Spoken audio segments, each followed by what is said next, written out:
In the autumn of 1863, within a western county of Missouri, one that old cartographers still labeled as Blackwater, 9 households vanished during a single harvest season. Not 9 individuals, but 9 entire family units. Men, women, children, grandparents, and hired laborers. Even the dogs that rested beneath the porches were gone. By the time the first killing frost of November arrived, 9 farmsteads were left exposed to the wind, with uneaten meals resting on tables, cradles still swaying in the drafts, and Bibles left open to the pages their occupants had been reading when the event occurred. The county clerk, who originally cataloged the disappearances, was himself deceased before Christmas. The ledger he maintained was secured inside a locked cabinet at the Jefferson City State House for over 6 decades, until a historian finally forced it open in the 1920s. Inside, he discovered a single sheet of paper pinned to the inner cover, inscribed in a trembling hand. On that paper were 4 words that have never received a satisfactory explanation. Before we proceed with the story of Blackwater County, please take a moment to subscribe to the channel and share in the comments which state or city you are listening from tonight, because what you are about to hear is the kind of history that was intentionally buried. And those who buried it depended on everyone forgetting the 4 words on that pinned sheet, where they took them willing. To comprehend why a county clerk in western Missouri would write those words in a shaking hand before consuming laudanum in a Sedalia boarding house, and perishing from what the coroner tactfully termed nervous exhaustion, you must first understand what Blackwater County represented in the summer of 1863, and what it had already become by the time the final family vanished. You must understand a particular kind of American darkness, one that wears no uniform, rides under no flag, yet prospers in the gaps between allegiances when the ordinary bonds between neighbors have been suspended by the broader cruelties of the world. You must understand, in short, what a civil war does to the land and its people when the armies are distant, and the only soldiers you encounter are those who knock on your door after midnight. Blackwater County was situated along the lower stretches of the Blackwater River, a slow, moving brown waterway that fed into the Lamine, and from there into the Missouri. The land was fertile, not the deep black bottom soil of the lower Mississippi, but rolling prairie cut by timber, dotted with limestone outcroppings and clear springs, with sufficient flat ground between the hills to cultivate proper crops of hemp, tobacco, and winter wheat. Families had been establishing themselves there since the 1830s, most arriving from Kentucky and Tennessee via flatboat and wagon, bringing with them the accents and fierce Scotch, Irish pride of the Upper South. They carried their ballots and their feuds, their cornbread recipes and their whiskey formulas, their distrust of strangers and their intense devotion to kin. They carried a toughness forged by 3 generations of clearing timber and breaking sod, but also a tenderness residing beneath that hardness, a maternal gentleness that surfaced at barn raisings, weddings, and funerals. And it was that tenderness that would eventually be turned against them. By 1860, the census recorded just over 4,000 souls in the county, dispersed across some 600 farms, with 2 small towns at the crossroads, and a 3rd settlement down by the river landing, where steamboats had once called before the war. That landing settlement was named Marlowe's Ferry, after the man who had first operated a flatboat across the river in 1834. It was a place of grain warehouses, a blacksmith shop, a general store, and 3 saloons, conducting a lively trade in pork, tobacco, and hemp, along with the rougher commerce that always gathers around a river port. Upstream, at the junction of the old state road and the military road, stood the county seat, a town called New Salisbury, featuring a red brick courthouse built in 1851, a jail of hewn stone, a bank, 2 churches, and a row of clapboard storefronts surrounding the square.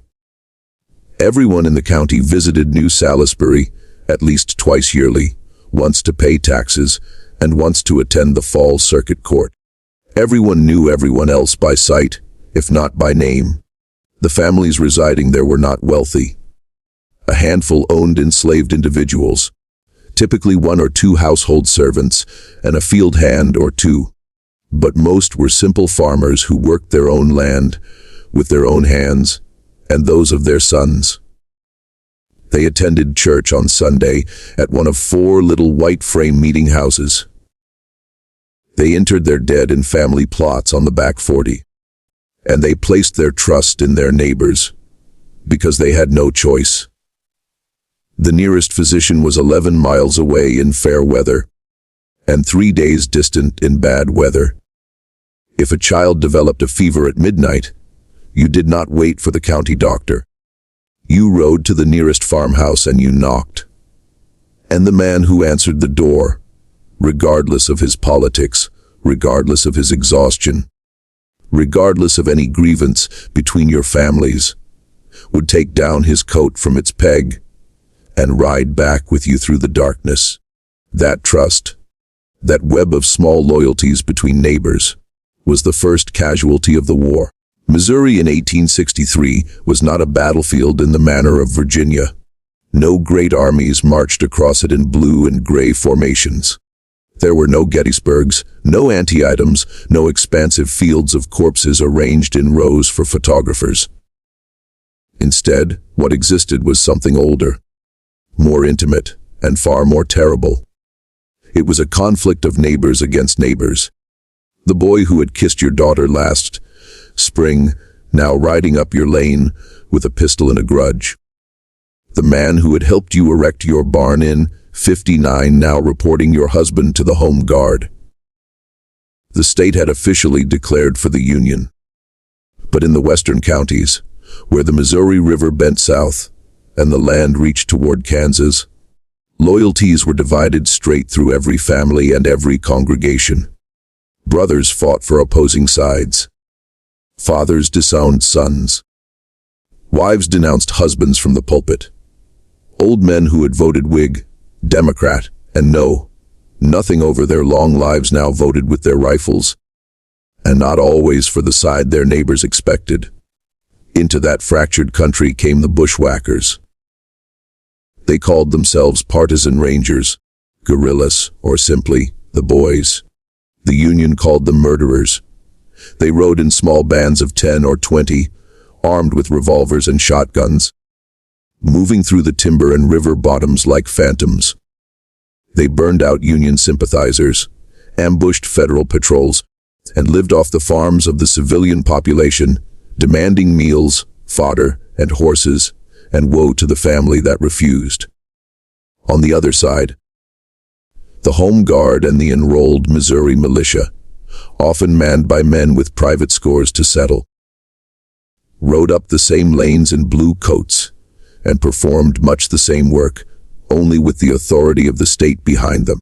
A farmer in Blackwater County in the summer of '63 might be robbed at breakfast by one armed band and robbed at supper by another. Neither band would feel obliged to leave him alive when they finished, because in a war where everyone is guilty of something, killing a witness becomes a matter of simple housekeeping. The most notorious of the bushwhackers, a lean-faced schoolteacher named William Clark Quantrill, had ridden into the Kansas town of Lawrence on the morning of August 21st, 1863, with 450 men at his back. By sunset that same day, 150 unarmed civilians lay dead in the streets, and the entire town center was ablaze. Every household in Blackwater County knew the story of Lawrence by the first week of September, and every household understood what it signified. The rules, whatever rules had ever existed, were finished. If a man with 400 horsemen could ride into a town of 2,000 and kill men and boys in their nightshirts while their wives watched, then nothing was safe anywhere. No door was thick enough, and no neighbor could be counted upon. The federal response to Lawrence arrived 4 days later, on August 25th, in the form of a single piece of paper signed by Brigadier General Thomas Ewing, Jr., commanding the district of the border. It was called General Order Number 11. It instructed every person residing in the 4 western Missouri counties of Jackson, Cass, Bates, and the northern half of Vernon, with the exception of a narrow strip along the military roads, to abandon their homes within 15 days. They could take only what they could carry. Everything else, the order stated, would be seized or burned. The purpose, Ewing wrote, was to deny the bushwhackers their civilian support base by emptying the country of civilians entirely. Families who had inhabited those counties for 40 years were given 2 weeks to become refugees. 20,000 people were turned out onto the roads before the first frost, and the land they left behind was subsequently known for a generation as the Burnt District. What Ewing did not commit to writing, but what every officer under his command understood, was that the 4 named counties were not the only counties where the order would be enforced. In practice, any county within a day's ride of the Kansas line, and any county where guerrilla activity had been reported, could be treated similarly at the discretion of local commanders. Blackwater County was not on the official list, but by the middle of September 1863, Blackwater County had a small federal garrison stationed at the county seat, commanded by a captain from Illinois named Josiah Pickering, and Captain Pickering had been granted a great deal of discretion indeed. This is the country, and this is the moment in which 9 families disappeared. The first to go was the Hollister family. Ephraim Hollister was 51 years old, a widower with 4 grown children still at home, and 2 grandchildren in a back bedroom. His wife, Martha, had died of milk sickness in 1858, and he had raised the youngest children alone with the help of his eldest daughter, Rebecca, who was 23 that summer and already had 2 little ones of her own after her husband had been killed at Wilson's Creek in 61. Ephraim owned 160 acres on the eastern branch of the Blackwater River, a solid cabin with a stone chimney, a spring house, a smokehouse, a tobacco barn, and a team of Belgian draft horses purchased at a sale in Boonville the previous spring. He was known in the county as a quiet man, a fair dealer, a strict Baptist who neither drank spirits nor tolerated profanity, and a reliable neighbor who had never turned anyone from his door. On the morning of September 14th, 1863, a man named Asa Crenshaw rode over to the Hollister place to borrow a whetstone for his scythe. Crenshaw was 63, a Methodist lay preacher with a bad limp from a youthful horse accident, living about a mile and a quarter away across the timber.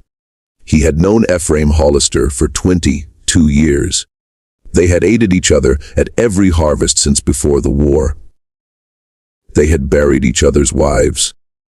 They had shared the last good jug of peach brandy in the county on the 4th of July in 62, sitting on Hollister's porch with their feet up, arguing about the war until the moon sank behind the trees.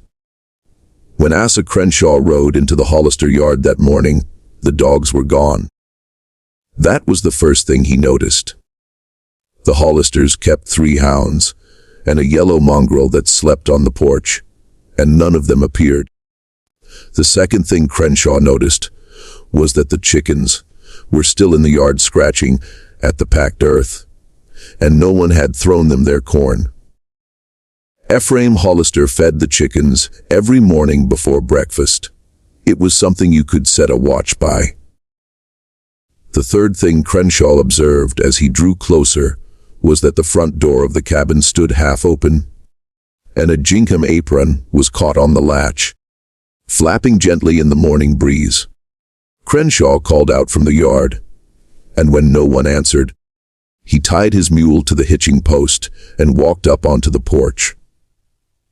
He stood there for a moment with his hand on the door frame, listening, because the silence emanating from the cabin was the wrong kind of silence. The kind of silence that has a shape to it. The kind of silence a man who has lived his whole life in the country recognizes the way. He recognizes the sound of an approaching storm. He pushed the door open and stepped inside. The table was set for breakfast for 7 people. Cornbread sat in the skillet on the hearth, cold now, with a knife beside it. A pitcher of buttermilk stood on the table, curdled and separating in the warm morning air, a fly walking on its rim.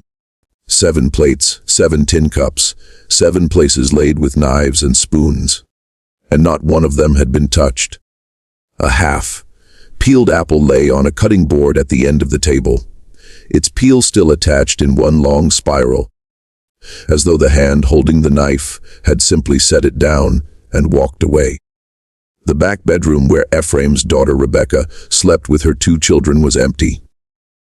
The bed unmade, the quilt pulled back as if she had risen to answer a call. A child's rag doll on the floor with one button eye missing, and the loft where the 3 sons slept was empty.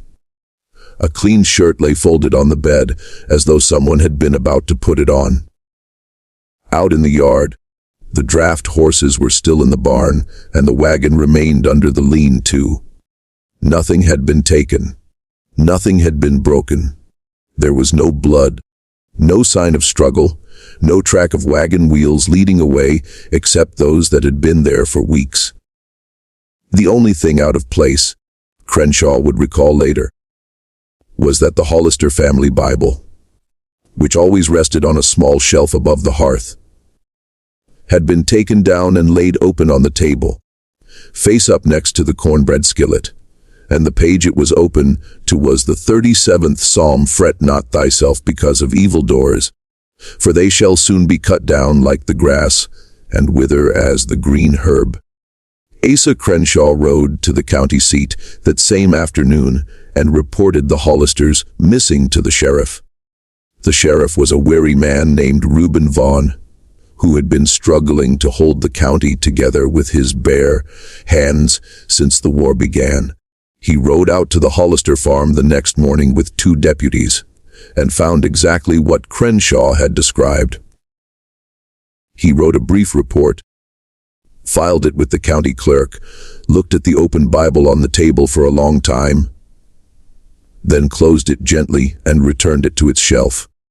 He walked out of the cabin and stood on the porch in the cool September air.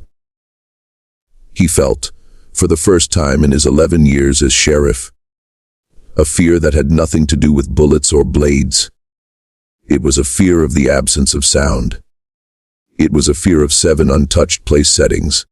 But because there was a war on, and because men and women disappeared in Missouri every week in 1863, for 100 different reasons, he did what any sheriff would have done. He placed the Hollister case at the back of a drawer and waited to see if anyone returned. No one returned.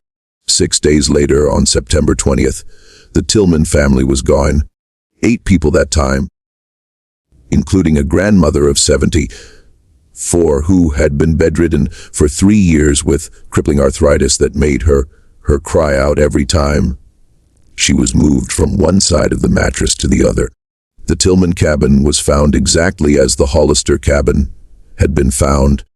A meal laid out, this time a supper of beans and ham and cornbread gone cold in the pot. Beds unmade, clothes in the press, livestock in the yard, hungry but alive. No blood, no tracks, no sign. And the old grandmother, Eliza Tillman, who had not walked under her own power since the winter of '60, was gone from her bed with the covers turned back and her wooden cane still leaning against the wall. Whoever had taken her had carried her out, and they had done so gently that her little glass of laudanum on the bedside table had not even been spilled. 4 days after that, on September 24th, the Latham family vanished. 9 people that time. The Latham girl, Sarah, had been engaged to marry a boy from the next county over, and her wedding dress was found laid out on her bed. Finished, pinned, ready for the final fitting.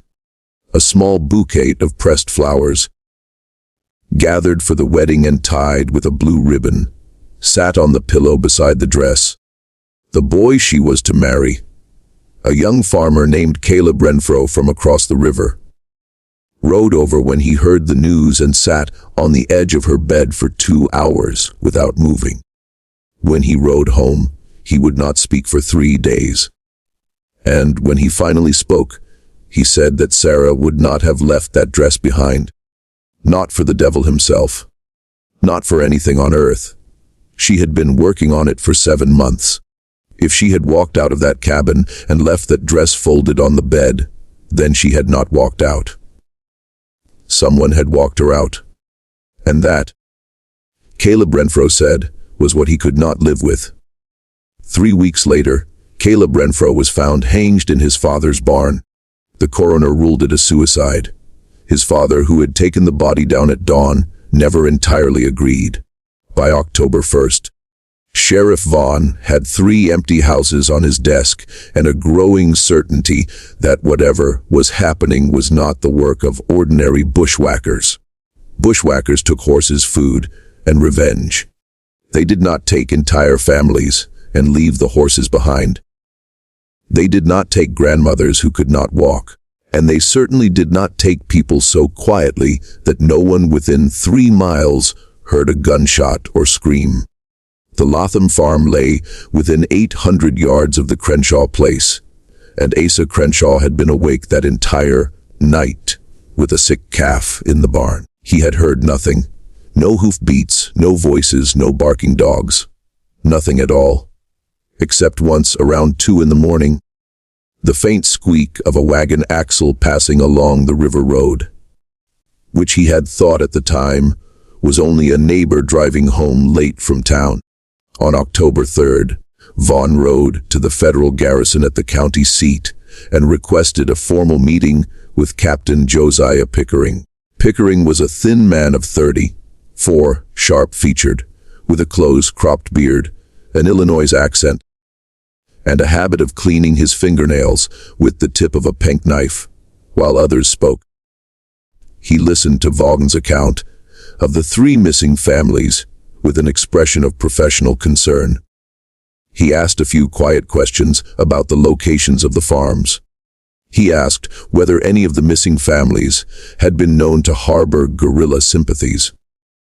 When Vaughn said that as far as he knew, they had not, Pickering nodded thoughtfully and wrote something down in a small leather notebook. He then told the sheriff that the disappearances were almost certainly the work of guerrillas crossing down from the ley mine bottoms, and that the federal garrison had neither the men nor the orders to investigate civilian disappearances in an active war zone. Vaughn should go home and tend to the living. Reuben Vaughn left Pickering's office that afternoon with a cold feeling he could not put into words. 20 years later, on his deathbed in a small house outside St. Louis, he would try to explain that feeling to his grandson and fail. The grandson would write it down as best he could remember. It was, the old man said, the feeling of speaking to a man who already knew the answer to every question you were asking him, and who was waiting politely for you to stop asking them. And that was the feeling of being measured like a pig at market by eyes that had already decided what price you were worth. In the weeks that followed, as the Missouri sky turned from hot September blue to the flat pewter of October, and the first hard frosts descended from the north, 6 more families vanished from Blackwater County. The Corbins, 5 people, on October 11th, taken from a cabin near the head of Sugar Creek. The Osgoods, 7 people, on October 17th, taken from a fine 2-story clapboard house that had been the pride of the family for 3 generations. With a library of 40 books in the front room and a rosewood piano, Mrs. Osgood had played every evening. The McCaskills, a family of 11 counting 2 hired hands, on October 24th, all taken from a large working farm, with a dairy herd still lowing in the barn the next morning, when a neighbor rode by and stopped to investigate. A family named Risley, 4 people, on November 1st. A family named Wagoner, 6 people, on November 8th. And finally, on the night of November 15, 1863, a family named Beaumont, 10 people, the largest household in the county, vanished from a cabin that stood less than 2 miles from the federal garrison itself. 9 households, 67 people, not one body, not one witness, not one shot fired. The community's response to this progression was not what later historians might expect. It was not outrage, and it was not panic. It was something colder and more recognizable to anyone who has lived through a long and relentless wartime. The slow shrinkage of the human animal into itself. The pulling back of curtains, the locking of shutters, the quiet agreement among neighbors not to ride out after dark, and not to ask too many questions of each other in daylight. By the first week of November, people in Blackwater County had stopped visiting each other for supper. By the second week, they had stopped waving from their wagons when they passed on the road. The churches emptied out. The general store in New Salisbury reported that women were sending their husbands to buy the weekly flour because the women no longer wanted to leave the farms, even for an hour, even on a Saturday morning. On the farms themselves, families slept in shifts, one man or boy awake at all times with a loaded shotgun across his knees, watching the road and the tree line in the back field by the light of a single candle that burned low and slow through the long October nights. But the thing the families could not protect themselves against, it would turn out, was not the thing they were watching for. They were watching for bushwhackers. They were watching for strangers. They were watching in their secret hearts for the galloping hoofbeats of Quantrill's men, because every Missouri farmer in that autumn had seen Quantrill in his dreams at least once. What they were not watching for was a polite knock at the door around 10 at night, and a familiar face on the porch holding a lantern, and a quiet voice speaking words that could almost be mistaken for a kindness. Decades later, long after the war had ended, and the country had moved on to other nightmares, the empty farms of Blackwater County passed into a kind of regional folklore. Travelers passing through the area in the 1870s and 80s reported seeing lamps lit in windows of houses that had been abandoned for 20 years. A journalist from the Kansas City Star riding through on horseback in 1891 wrote a short piece about the phenomenon for the Sunday edition and called the region the County of Empty Tables. Because that, he said, was what every one of the old homesteads contained, an empty table set for a meal that nobody had lived to eat. Schoolchildren growing up in New Salisbury in the early 20th century told each other stories about the Hollister cabin, still standing then in a corner of a cornfield, about the ghost of the little girl who had left her rag doll on the floor, and about the sound of a spiral of apple peel unrolling in an empty room. But the folklore was wrong in one important respect. The tables had not been empty when the families left. The tables had been full, and whoever, or whatever, had taken those families had not done so in haste or fear. They had done so with a patience and a completeness that suggested something far worse than a bushwhacker raid. Someone had come to those cabins, and someone had led those families out into the night, one by one, over the course of 2 months, and someone had ensured that no trace of the departure was left behind. Now, let us return to the beginning, and let us examine what Sheriff Reuben Vaughn began to find when he finally stopped trusting the federal garrison and started investigating on his own. The first thing Vaughn noticed, once he laid the deeds of the 9 missing families out on the table in his small office at the county courthouse, was that the farms were not random.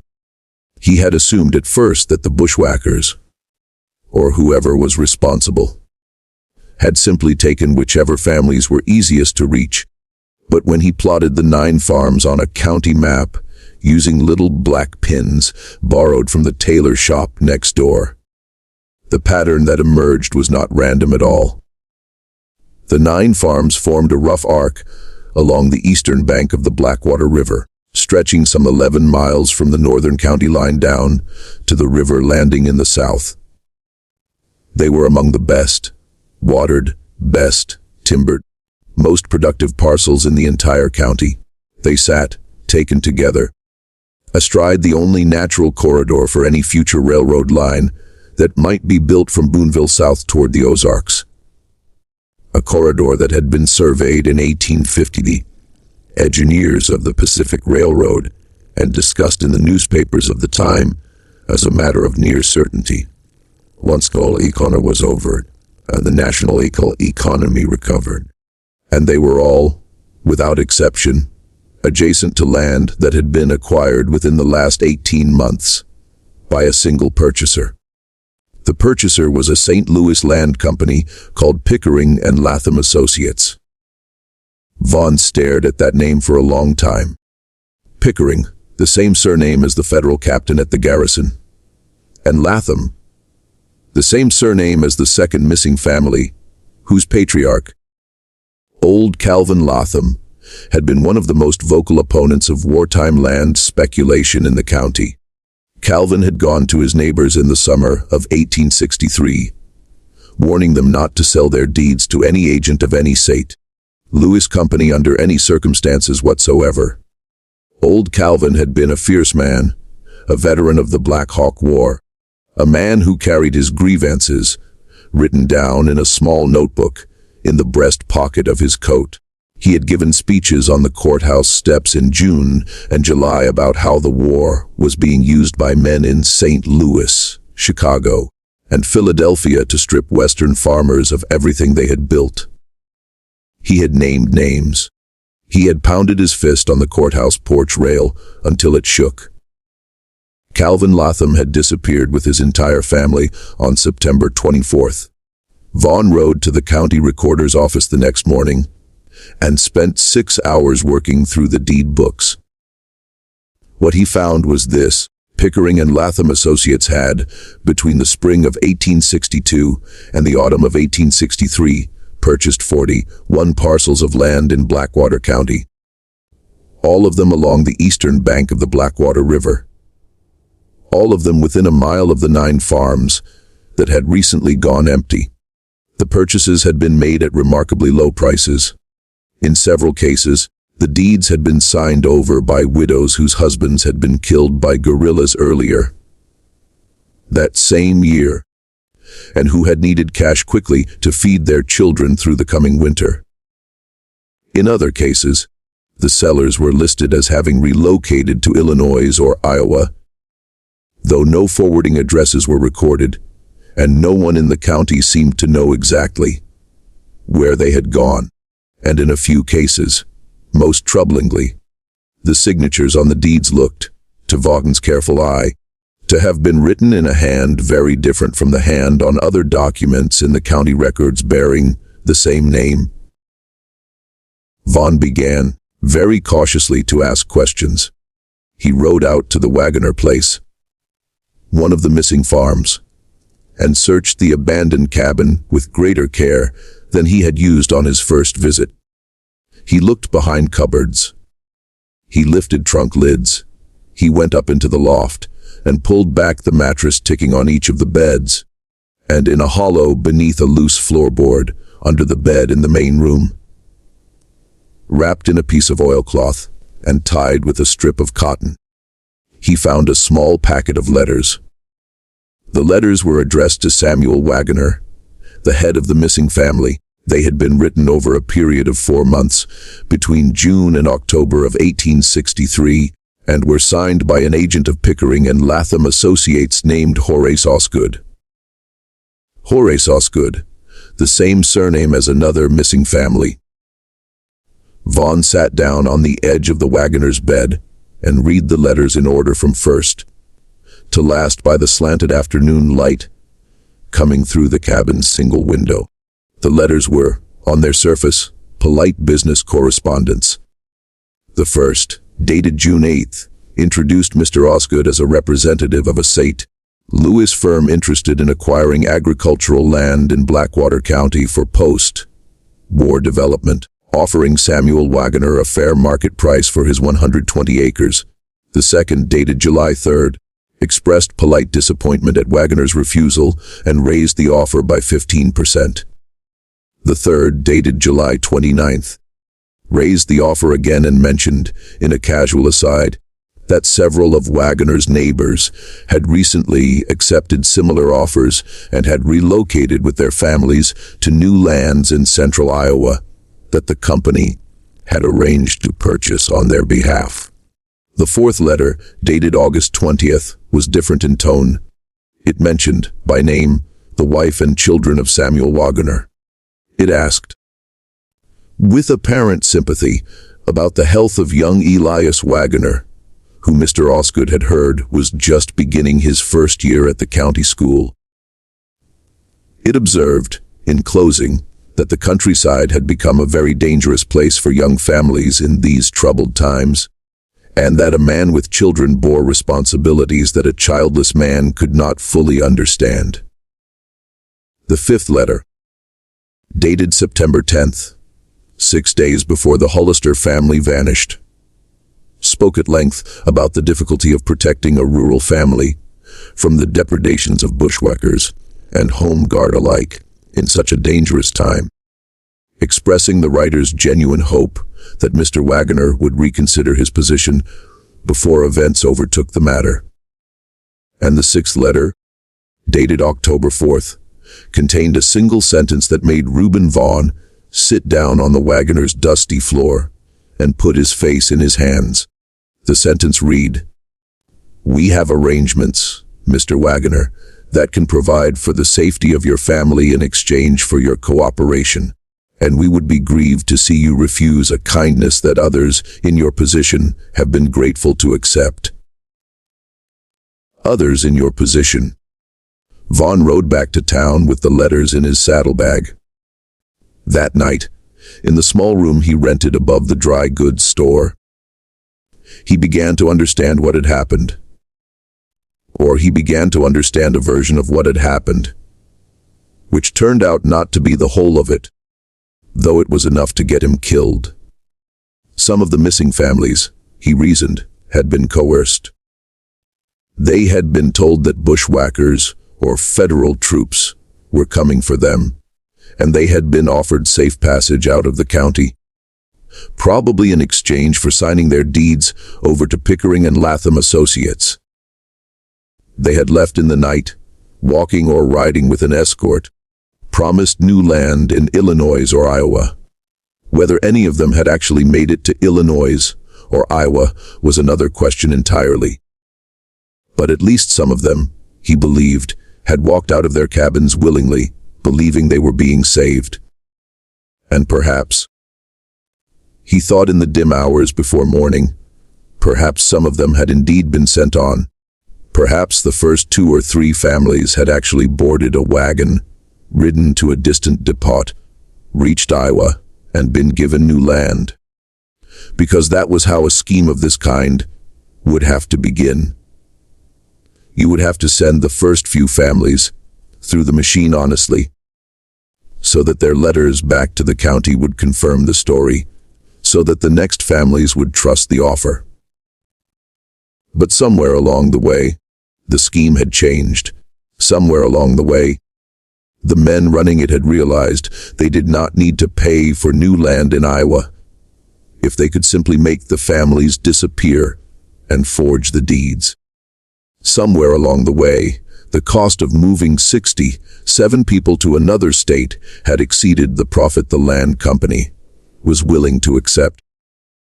And the mathematics of the enterprise had been adjusted. That was the meaning of the 4 words Vaughn would pin a month later to the inside of the cover of his ledger. They took them willing. The families had gone willingly. They had been led out by people they trusted or by people they had reason to fear. And they had believed, at least in that first hour, that they were being rescued from something worse. The worst part was that the people who led them out had known from the beginning where the road actually ended. But Vaughn did not yet know what had happened to them after they left their cabins. He did not know whether they had been put on a train at some distant depot and sent to Iowa as promised, or whether they had been led to a quieter fate in the timber, somewhere south of the river. He did not know which of his neighbors were part of the scheme and which were merely its victims. He did not know who in the Pickering family was the mastermind and who was the errand boy. He did not know any of these things yet, and he was about to make the mistake of trying to find out. On the morning of November 22nd, 1863, 1 week after the disappearance of the Beaumont family, Sheriff Reuben Vaughn rode to the federal garrison and requested a formal meeting with Captain Josiah Pickering. He brought with him a canvas satchel containing the Wagoner letters, a copy of the deed records from the county recorder, and a list of 41 parcels of land he believed had been acquired by fraud, coercion, or worse. He intended to confront Pickering directly with the evidence and give him one chance, as a Union officer, to explain himself before Vaughn sent a copy of the evidence to the provost marshal in Jefferson City. Pickering received him cordially. He offered coffee. He listened without interrupting for 45 minutes while Vaughn laid out the evidence on the captain's desk, speaking with the steady, methodical voice a lawman uses when building his case in public. He examined the deed records. He read the Wagoner letters slowly, one by one, in the order they had been written.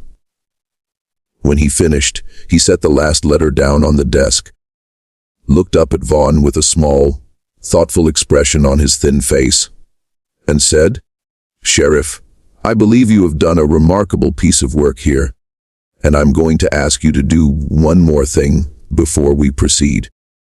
I'm going to ask you to wait here in this office for 1 hour while I send for a colleague of mine from the provost's office in Sedalia. He needs to hear this from you directly. Will you wait?" Reuben Vaughn, who had been a sheriff in Missouri for 11 years and had seen men lie to him in 100 different ways, looked at Captain Josiah Pickering across the desk and did not see a single sign of deceit. He did not see a single sign of anything at all. Pickering's face was as smooth and as empty as a plate. Vaughn said he would wait. Pickering rose, put on his coat, and walked out of the office. What happened in the next 40 minutes is known only from a letter Vaughn wrote that same afternoon to his sister in St. Louis, which he mailed from a farmhouse 5 miles west of town after riding out of the garrison through a side gate at a flat gallop with a federal bullet through the crown of his hat. In the letter, Vaughn described hearing, through the closed door of Pickering's office, the captain's voice speaking quietly to a sergeant in the outer room, giving instructions that included the words, "No trial," "River," and "Tonight." He described understanding in a single cold moment what those 3 words meant when put together, and what they had meant on 9 previous occasions over the preceding 2 months. He described climbing out of the office window, dropping into a narrow alley between the garrison buildings, working his way through the stable yard crouched behind a water trough while a stable hand whistled a tune 2 feet away and did not see him, stealing a cavalry horse whose reins he cut with his pocket knife because he had no time to untee them, and riding south through the timber with 2 troopers in pursuit firing revolvers at his back. He described, at the end of the letter, his conviction that he was not going to live very long. He asked his sister to keep the letter. He asked her, if anything happened to him, to take the letter to a particular lawyer in St. Louis whose name he wrote in the margin. And he closed the letter with a single sentence that she would repeat in later years to anyone post about her brother's death. I have seen, he wrote, a face that belongs to the worst man I have ever met. And the worst thing about it is that it is the face of a man who believes himself to be an officer and a gentleman, and who has never for one moment doubted that he is. Now let us find out what Sheriff Reuben Vaughn discovered in the last month of his life, and what he hid, and where he hid it, so that someone eventually might find it. Vaughn did not ride to Jefferson City. He understood by the time he crossed the Lamine River the next morning that if the conspiracy reached as high as a federal captain, it probably reached a good deal higher than that, and that the provost marshal's office was as likely to hang him as to hear him. Instead, he rode north into the timber country along the Missouri River and disappeared into a network of old friends, fellow Masons, and distant cousins stretching from Boonville to Glasgow. He spent the next 3 weeks living in barns and root cellars, moving every second night, never sleeping in the same place twice. He wrote in a small leather-bound notebook he kept inside his shirt every scrap of information he could remember and every piece of evidence he had gathered. He wrote down the names of the 41 parcels and the dates of each transaction. He wrote down the text of the Wagoner letters reconstructed from memory. He wrote down the words he had heard through Pickering's door. And then, in the first week of December, he did something nobody has ever fully understood. He rode back to Blackwater County. He did not go to the county seat. He did not go home. He did not stop at his own house, where his wife was still waiting, not knowing whether he was alive or dead, not knowing whether to wear mourning or keep his supper warm. He rode instead, in the middle of the night, to the farm of Asa Crenshaw, the old Methodist lay preacher who had been the first to discover the empty Hollister cabin back in September. Crenshaw took him in, fed him, and listened to his story for 4 hours by the light of a single tallow candle. When Vaughn had finished, Crenshaw sat in silence for a long time with his hands folded on the table and his eyes fixed on the candle flame. Then he said something Vaughn wrote down in his notebook that same night. What Crenshaw said was this: "I think I know where they are, Sheriff. I think I have known for some time. And I think that when I show you, you will understand why I have not spoken of it sooner. And you will not, I think, find it in yourself to judge me too harshly. Because I am an old man with a wife who cannot feed herself, and 2 grandchildren in the back room. And the knowledge of what I am about to show you is the kind of knowledge that a man in this country, in this year of our Lord, cannot carry alone and live." The next morning before dawn, the 2 men rode south along the Blackwater River to a place the old French voyagers had called the Bend, where the river made a sharp hook around a high limestone bluff, and the current cut a deep pool beneath the rock face. The pool was some 40 feet across and of uncertain depth.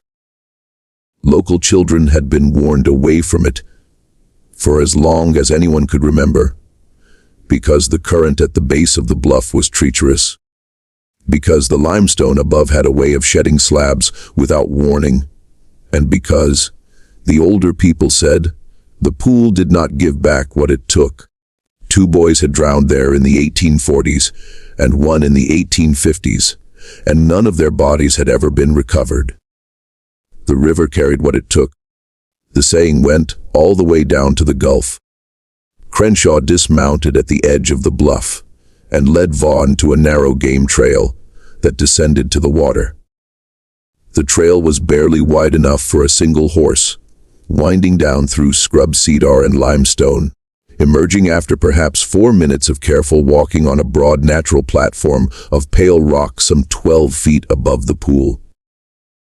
Halfway down, the trail passed a shelf of rock where the limestone had been recently disturbed. Fresh scratches showed where heavy stones had been rolled. The earth beneath the scratches was softer than the surrounding ground, as though it had been dug and refilled many times. Along the edge of the platform, where a person standing at the water's edge might pause before whatever came next, the rock face had been scored in a dozen places by what looked like the marks of boot nails and the drag of heavy heels. Crenshaw pointed to the shelf and said, "See it there. I came down here in late September, Sheriff, because I was looking for a lost calf. I saw 2 men standing where we are standing now, and they were rolling a stone into the pool. I hid in the brush up above, where that cedar leans over the trail, and I watched them. They were strong men, working in their shirt sleeves. The stone they rolled was the size of a whiskey barrel. It went into the water with a sound I have not been able to get out of my dreams since. When they were finished and had gone, I came down and looked at what was left on the ground. And what was left was a child's shoe. A girl's shoe. Sheriff, brown leather with a small brass buckle. It was the shoe of Ephraim Hollister's granddaughter. I had seen her wear it at the camp meeting in August. I picked it up. I took it home. I have it still, hidden behind the loose board, in my own spring house, where my wife will not find it. And I have not spoken of it in 3 months because I have a wife and 2 grandchildren of my own, and a good Methodist knowledge of what this country has become. And I was afraid. God forgive me, Sheriff. I was afraid." Avon stood on the shelf and looked down at the dark water. He did not speak for a long time. The morning mist lay on the surface of the pool in thin gray ribbons, and a single crow called from the bluff above them. The water was so still that Vaughn could see his own face in it, looking back up at him from a great depth. Then he asked Crenshaw how many times the old man thought the stones had been rolled. Crenshaw said he could not be sure, but the disturbance of the earth suggested many separate occasions spread over the weeks when the families had been disappearing. Perhaps 1 visit for each family, perhaps 2 for the larger ones. Vaughn asked whether Crenshaw had recognized the 2 men he had seen. Crenshaw said he had, and that this was the hardest part of what he had to tell. One of them, he said, was Horace Osgood, the land agent who had written the letters to Samuel Wagoner. The other, he said, was a sergeant from the federal garrison at the county seat, a man named Luther Pickering. Luther Pickering, the captain's cousin. Vaughn took out his notebook and wrote the 2 names down. Then he and Crenshaw rode back to Crenshaw's farm in silence. That night, in the preacher's barn, Vaughn copied every page of his notebook into a second ledger.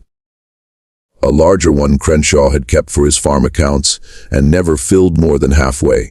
He worked by the light of a single lantern hung from a nail in a beam, writing for 6 hours.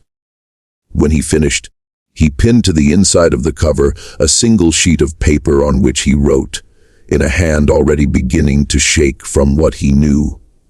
4 words. They took them willing. He did not mean by those words that the families had gone willingly to their deaths.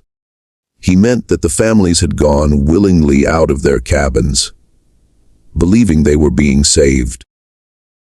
And that this was the worst part of the whole matter, because it meant they had trusted the men who killed them, and the men who killed them had used that trust as the instrument of the killing. He meant that a betrayal of that depth was something for which American law, as he had practiced it for 11 years, had no adequate name. He gave the ledger to Asa Crenshaw. He asked Crenshaw to hide it somewhere no one would find it until the war was over, and the country had come to its senses. Crenshaw wrapped the ledger in a double layer of oilcloth, tied it with hemp cord, and buried it beneath the packed earth floor of his root cellar. In a corner behind the barrels of smoked pork, under a stone he had marked on its underside with a small cross in candle suit. In the morning, Reuben Vaughn rode east toward Jefferson City for the second time, intending to reach the State House in person and place the original notebook and his own sworn testimony into the hands of the governor himself. He never arrived on December 19, 1863. His body was found in a creek bed some 40 miles east of Blackwater County, with 2 pistol balls in the back of his head. The official report listed the cause of death as murder by persons unknown, probably bushwhackers. His horse was never recovered. His saddlebags were empty. The notebook he had been carrying was gone. His widow received a brief letter of condolence from the office of the provost marshal along with his watch, found in his vest pocket, and his wedding ring, which had been cut from his finger and returned in a paper envelope without explanation. The county clerk, a man named Elijah Redfern, who had helped Vaughn compile the original ledger of missing families in October, heard of the sheriff's death on the morning of December 22nd. He spent that afternoon in his office at the courthouse going through the papers Vaughn had left in his desk drawer, and found enough there to understand, in outline, what his friend the sheriff had uncovered and what it had cost him.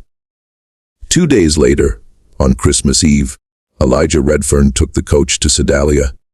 He rented a room at a boarding house on Ohio Avenue. There, he wrote a summary of everything he knew in the margins of his personal copy of the county's missing persons register. He pinned a single sheet of paper to the inside of the cover on which he copied, in the same 4 words, the phrase Vaughn had given him. They took them willing.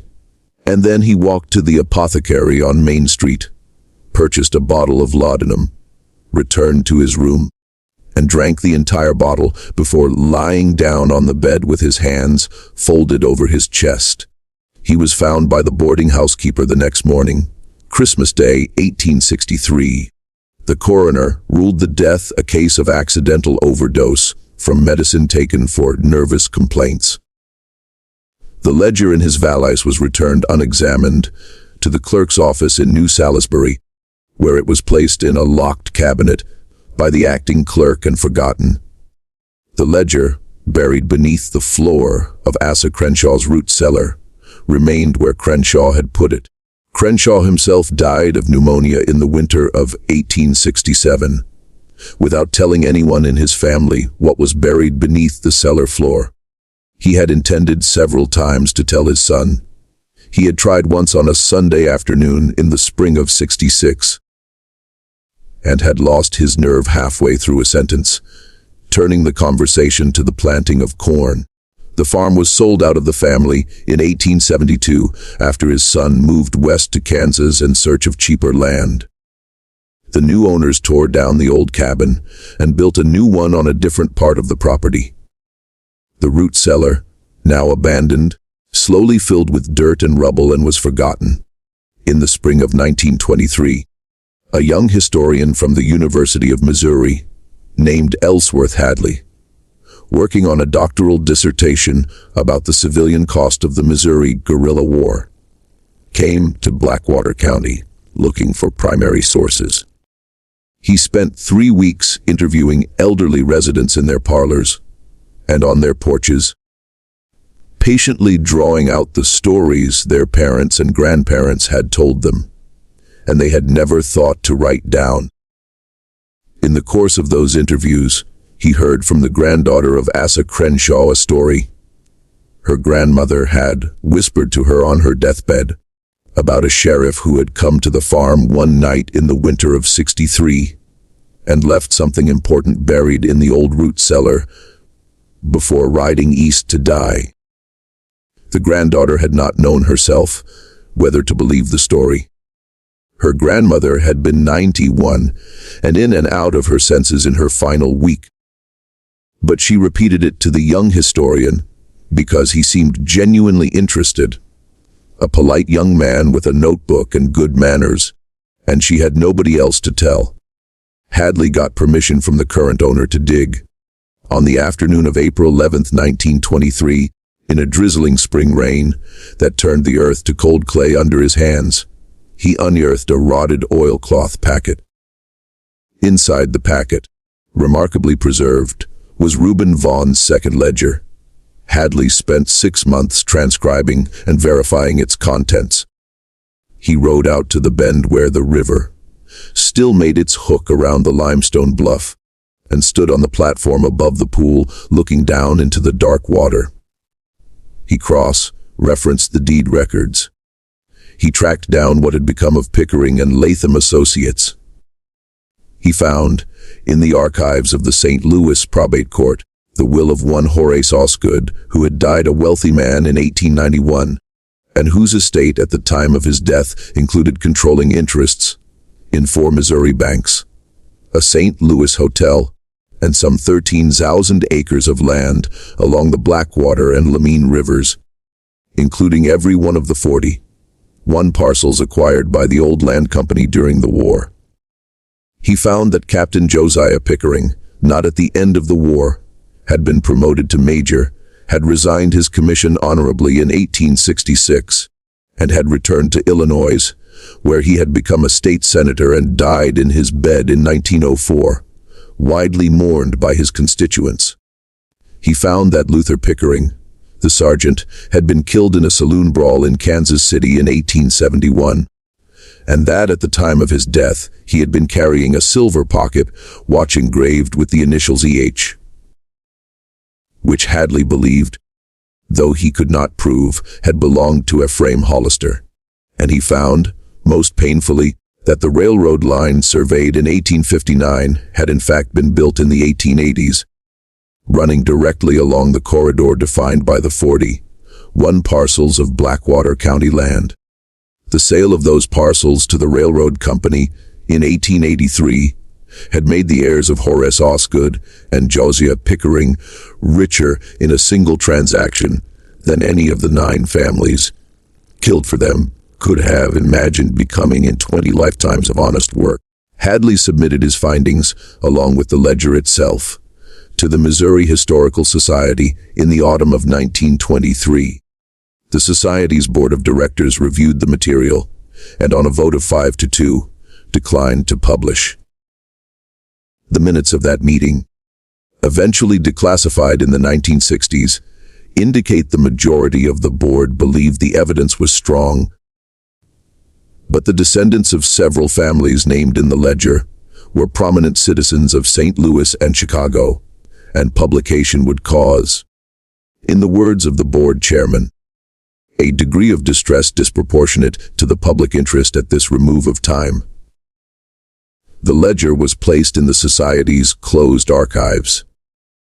Hadley's dissertation, under pressure from his department chair, was rewritten to focus on other, less controversial aspects of the Missouri War. Hadley himself, a deeply disappointed man who had spent his own money pursuing the investigation, took a teaching position at a small college in Indiana and did not publish on the subject again. He died in 1941, leaving behind a box of private papers his wife donated to his alma mater, where they sat unread in a basement storage room for another 40 years. The ledger was finally read by outside researchers in 1967, when the Missouri Historical Society opened its closed archives for the state's centennial of the Civil War. 2 articles were written. One appeared in a regional historical journal with a readership of perhaps 400 specialists. The other appeared in the Sunday supplement of a Kansas City newspaper and was read by a few thousand people for a few days and then forgotten. The descendants of the Pickering and Osgood families, by then scattered across 4 states and several generations, were never publicly named. And no criminal investigation was ever opened because the statute of limitations on murder in the state of Missouri, though technically unlimited, is functionally meaningless when every person involved has been dead for half a century, and every piece of physical evidence lies under 40 feet of river water. This mystery shows us something American history has always been uncomfortable saying out loud, that in the chaos of a great war, some people do not become heroes, and some people do not become villains, but some people, quietly, in the shadow of real violence, use the cover of that violence to do small and terrible things for money. And those small and terrible things can remain hidden for 100 years because everyone involved has a reason to look the other way. The families of Blackwater County did not vanish. They were taken, one, by men they knew, who told them lies they wanted to believe. They were walked down a narrow trail to a pool beneath a limestone bluff, and the river carried the evidence away. Their land was bought for pennies on the dollar. Their descendants, the ones sent away as small children in the first months of the scheme, before the killings began, grew up elsewhere under new names and never knew. Their houses stood empty until the plows finally broke them down and the fields grew over. The railroad came, the stations were built, and the towns along the line prospered. The children of the men who had done the killing went to good schools, served in legislatures, and were buried under marble monuments in cemeteries far from the pool beneath the bluff. And the 4 words Sheriff Reuben Vaughn pinned to the inside of the cover of his ledger in the last week of his life remain, perhaps, the truest 4 words anyone has ever written about that season in that county. They took them willing, because the deepest horror of Blackwater County was not the killing. The deepest horror was the trust that made the killing possible. It was the polite knock at the door after dark. It was the familiar face on the porch holding a lantern. It was the quiet voice saying, "Get the children dressed. It is not safe here anymore. Come with me, and I will take you somewhere you will be safe." It was the willingness of the human heart to believe that the worst thing cannot happen to it, because the person telling the lie is someone it has known all its life. And it is the knowledge carried home by every one of those 67 people in the last 10 minutes of their lives. As the trail narrowed and the limestone platform came into view, and the men in the shadows stepped forward with the stones already prepared, that they had been wrong. What do you think of this story? Do you believe everything has been revealed? Or do you think there are still families out there descended from the survivors who carry fragments of the truth without knowing what they mean? Leave your comment below. If you enjoyed this tale and want more forgotten American histories like this one, subscribe to the channel. Hit the notification bell so you never miss an upload, and share this video with someone who believes, as I do, that the past is never really past, and that the things we bury always eventually come back up. I will see you in the next video.